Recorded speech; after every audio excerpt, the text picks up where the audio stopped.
बजा बजा बाजा बजा रे 2025 সাল এখন পর্যন্ত সিনেমা প্রেমীদের জন্য দারুণ একটি বছর। আর বছরের মাঝামাঝি তামিল ইন্ডাস্ট্রিতে বক্স অফিস দাপট দেখিয়েছে অজিত কুমারের নতুন ম্যাস এন্টারটেইনার लेकिन इस कहानी में मैं तेरा विलन हूं। গুড ব্যাড আগলি। পরিচালক অধিক রবি শঙ্করন শুরু থেকেই ঘোষণা দিয়েছিলেন এটি কোনো জটিল গল্প নির্ভর ছবি নয়, বরং অজিতের গ্র্যান্ড কামব্যাককে কেন্দ্র করে একদম জমজমাট মাস ফিল্ম বানাতেই তিনি নেমেছেন।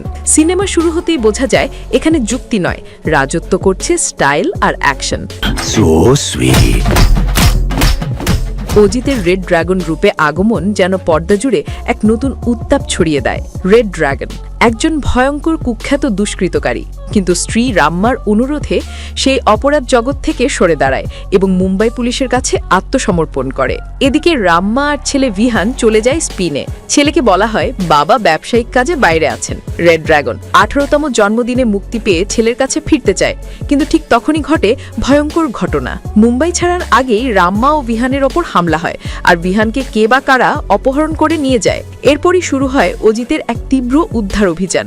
কে ভিহানকে অপহরণ করেছে, কেন করেছে, এই রহস্যই সিনেমার মূল চালিকা শক্তি। পুরো সিনেমা এককভাবে নিজের কাঁধে তুলে নিয়েছেন অজিত কুমার। রেড ড্রাগন হিসেবে তার লুক, স্টাইল, স্ক্রিন প্রেজেন্স সবই দর্শকদের মাতিয়েছে। প্রথমার্ধে একের পর এক অ্যাকশন দৃশ্য দর্শকদের চেয়ার ছুঁড়ে বসে থাকতে বাধ্য করেছে। দ্বিতীয়ার্ধে যোগ হয়েছে ফ্ল্যাশব্যাক, আরও রাগ, আরও বড় অ্যাকশন। সব মিলিয়ে অজিত ফ্যানরা পেয়েছেন একেবারে ম্যাস ট্রিট। তবে সব দিক দিয়ে সিনেমা উজ্জ্বল নয়। সবচেয়ে বড় দুর্বলতা অতিরিক্ত সংখ্যক ভিলেন।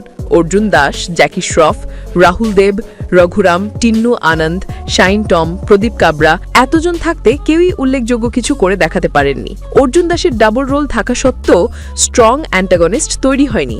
রাম্মা চরিত্রে তৃষা কৃষ্ণনার পারফরমেন্সও কিছুটা নিষ্প্রাণ। আবেগের জায়গায় ডায়লগ ডেলিভারি ছিল কম শক্তিশালী।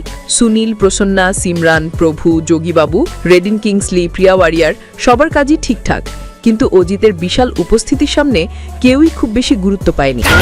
पैर तो सलामत रहेंगे। গল্পে আবেগীয় গভীরতা কিছু জায়গায় কম অনুভূত হয়েছে।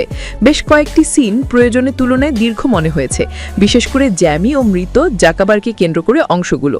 ডিরেক্টর অজিতের আগের সিনেমার জনপ্রিয় সংলাপ ও রেফারেন্স ব্যবহার করে নস্টালজিয়ার হাওয়ায় ভেসে যেতে বাধ্য করেছেন ভক্তদের। पर तुम्हारी जिंदगी